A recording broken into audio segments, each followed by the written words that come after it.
Morning, welcome to our thought for the day. I'd like to read a little verse from Matthew chapter 26, and it's verse 56. And it says this: all the disciples forsook him and fled. What sad words they are to read this morning. What frightening words they are.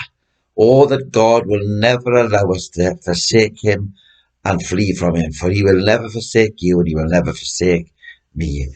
And the simple heading I've given this morning is: don't be a deserter. Don't be a deserter. God help us never to desert the God who has given his all for you and for me. How sad these words are of our text this morning, and yet they were prophesied. They came as no surprise to Christ. This situation didn't come as any surprise to Christ.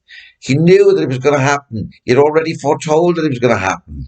And I'm glad to be able to say this morning, nothing takes Christ by surprise. He knew it would happen.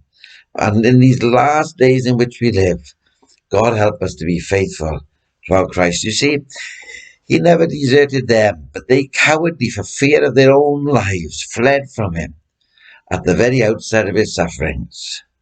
This is a plain lesson to show, friends, us the frailty of believers. If left to themselves, they're but sheep, and they flee when the wolf appears.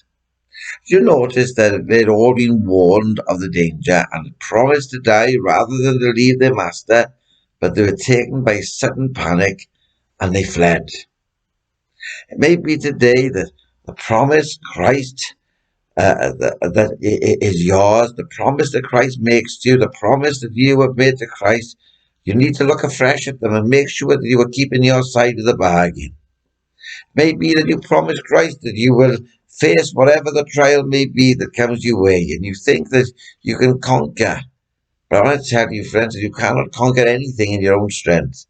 You cannot conquer anything without Christ as your Saviour and your King. And so we must trust completely upon him and in him alone. It's one thing to promise, but another thing to perform.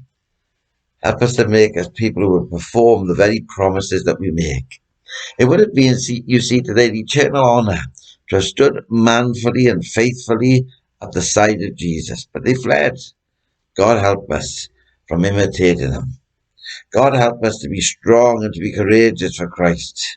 For the Lord your God is with you, and he will never leave you. There is no safer place than by the Master, for he is well able to take care of you. He's able to call 12 legions of angels. You see, the mistake they made was that they ran from the place of true safety. Let us never forget that God can make the coward brave. For they were apostles who were as frightened as a mouse, but now they've become as bold as a lion. You see, after the Spirit of God came upon them, and the same Spirit that made them brave can do the same for you and me today. It's the very same Spirit. There is no difference. How sad the Saviour was.